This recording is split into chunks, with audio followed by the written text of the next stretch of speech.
ووالدي والناس أجمعين وكما قال عليه الصلاة والسلام আলহামদুলিল্লাহ আল্লাহ তাআলার কাছে আমরা অসংখ্য শুকরিয়া জ্ঞাপন করছি যে আল্লাহ তাআলা আমাদেরকে আমাদের নবী মুহাম্মদ রাসূলুল্লাহ সাল্লাল্লাহু আলাইহি ওয়াসাল্লামের মহব্বতে ভালোবাসায় এই বৃষ্টির ভিতরে এইভাবে কষ্ট করে একত্রিত হওয়ার তৌফিক দান করেছেন।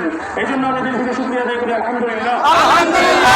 এই যে নবীজির প্রতি আমাদের ভালোবাসা, এটা আমাদের নিছক কোনো আবেগ নয়, এটা আমাদের ঈমানের অংশ, এটা আমাদের দ্বীনের অংশ। আমরা আশা করি আল্লাহ তাআলা বিশ্বনবীর প্রতি এই ভালোবাসার কারণে আল্লাহ তাআলা কাল কিয়ামতের ময়দানে আমাদেরকে নাজাত দিবেন এবং আমরা আল্লাহ রাসূল সাল্লাল্লাহু আলাইহি ওয়াসাল্লামের সুপারিশ করব ইনশাআল্লাহ। রাসূল করিম সাল্লাল্লাহু আলাইহি ওয়াসাল্লামকে নিয়ে যারা কটূক্তি করবে, দুনিয়ার জমিনে তাদের বেঁচে থাকার কোনো অধিকার নাই। আদালতে একটাই বিচার, একটাই শাস্তি। ইসলামী শরীয়ত একটাই কথা বলে, মান সাব্বা নাবিয়্যান ফাকতুলুহু। যারা আল্লাহর নবীকে নিয়ে কটু কথা বলবে, আল্লাহর নবীকে নিয়ে কটূক্তি করবে, আল্লাহর নবীর সাথে বেয়াদবি করবে, তাদের সাথে একটাই ফাকতুলুহু, তাদের গর্দানকে আলাদা করে দাও। একটাই সাজা, একটাই শাস্তি, দ্বিতীয় কোনো শাস্তি নাই। আজকে আমরা মিছিল করছি, অবরোধ করছি, মিটিং করছি, কালকে তারা আবারও করবে।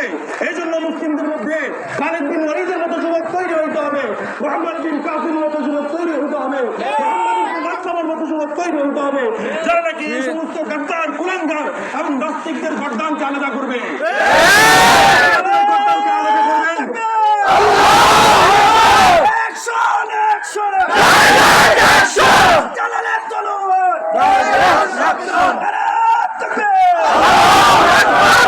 এই জন্য আমরা স্পষ্ট ভাষায় ঘোষণা করতে চাই এবং এই বার্তা আমরা দিতে চাই যে পৃথিবীর প্রত্যেকটা দেশে যেন এই আইন বাস্তবায়ন হয়, পাশ করা হয়। যারা আল্লাহ রাসূলকে নিয়ে কোনো কটূক্তি করবে তার সাজা হবে একমাত্র মৃত্যুদণ্ড। তার জন্য দ্বিতীয় কোনো সাজা নাই, কোনো যাবজ্জীবন নাই, কোনো জেল নাই।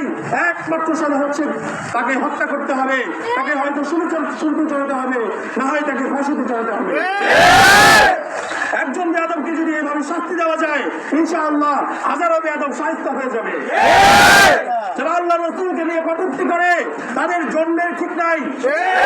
মানুষের সন্তান হতে পারে না, মানুষের সন্তান আল্লাহ রাসূলকে নিয়ে কটূক্তি করতে পারে না। এই জন্য আমরা এই বার্তা দিতে চাই, যারা পৃথিবীর প্রত্যেকটা দেশের জন্য এই আইন পাস হয়, এই আইন বাস্তবায়ন করা হয়। আমরা যারা আজকে আল্লাহ রাসূলের মহব্বতে এখানে সময় দিয়েছি, মিছিল করেছি, আল্লাহ তাআলা আমাদের এই মেহনতকে কবুল করেন। আমিন। আজকে যেহেতু বৃষ্টির কারণে আমাদের মিছিল ঠিকভাবে হতে পারে নাই, অনেক মসজিদ শরীক হতে পারে নাই, এই জন্য ইনশাআল্লাহ আগামী জুমায় আমরা প্রত্যেকটা মসজিদ থেকে আবারও মিছিল বের করবো ইনশাআল্লাহ। ওই ভারতের হিন্দু পুরোহিত রামগিরিকে শাস্তি, সাজা, ফাঁসি না দেওয়া হবে ততক্ষণ পর্যন্ত আমাদের আন্দোলন চলতেই থাকবে ইনশাআল্লাহ। তাকে দুনিয়ার মুখ থেকে সরানোর আগ পর্যন্ত এই মিছিল চলতে থাকবে ইনশাআল্লাহ। এই আনন্দ, এই আমাদের এই আন্দোলন ইনশাআল্লাহ চলতেই থাকবে। আল্লাহ তাআলা আমাদের সবাইকে বিশ্বনবীর ভালোবাসায় আমাদের জীবনকে উৎসর্গ করার তৌফিক নসিব করেন।